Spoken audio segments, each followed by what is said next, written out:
but Goku and Vegeta fought twice in the series. Mm-hmm. And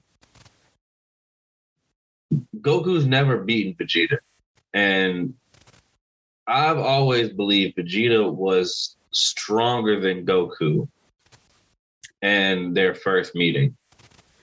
Mm-hmm.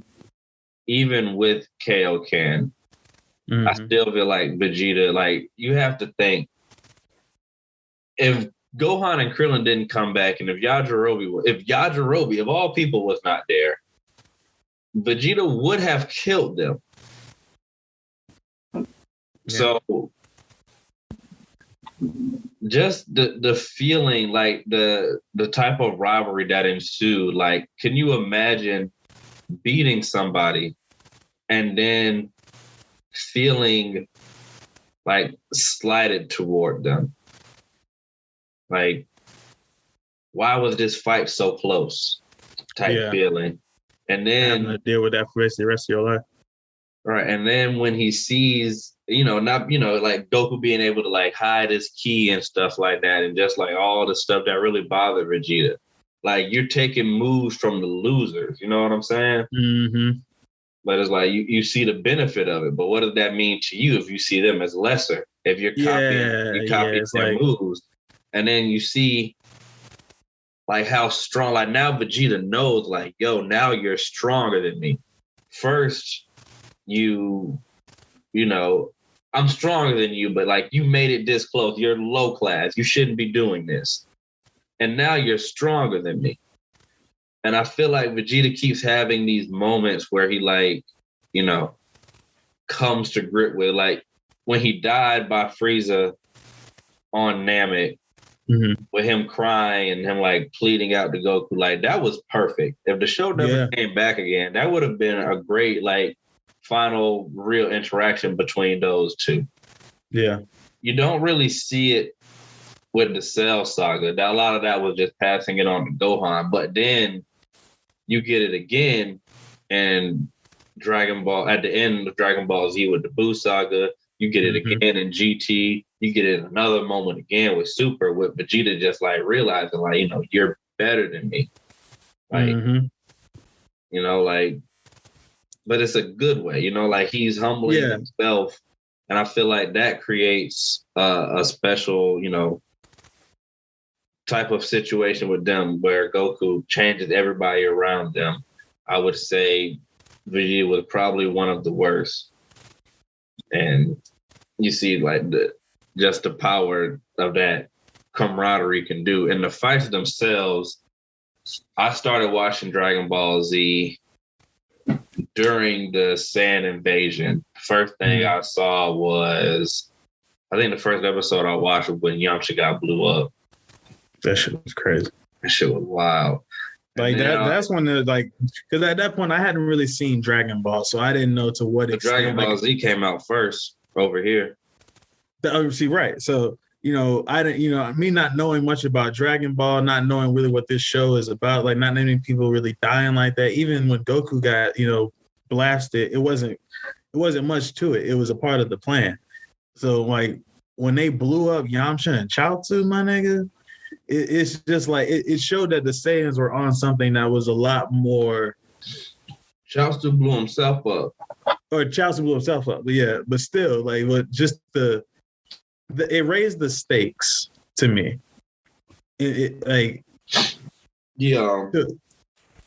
just think that fight made me a fan. Goku and Vegeta. Like, that is like peak Dragon Ball Z right there. Like the fights, the moves, the techniques.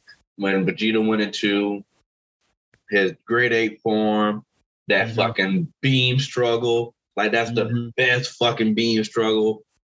There's not a lot of space in between the fighting either. Like, there's not a whole bunch of just gap space where they're talking to each other. Like, they just pound for a lot of good dialogue goes down though. Like with them talking when it does happen, their inner monologues. It's just like an all around.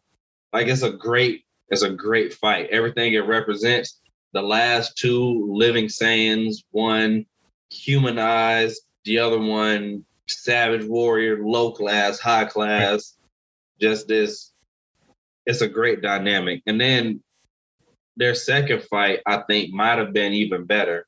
Again, Goku didn't beat Vegeta. He could have beat him. Could have gone Super Saiyan 3, but at what cost?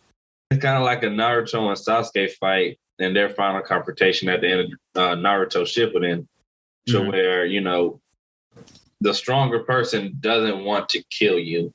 Yeah. You know, and but I say stronger, but I feel like, you know, it's Goku and then, you know, Krillin had the chance, but it's like, you know, the good force of Goku, Gohan, Krillin, and Yajirobe as a collective was stronger than Vegeta. And they let him live.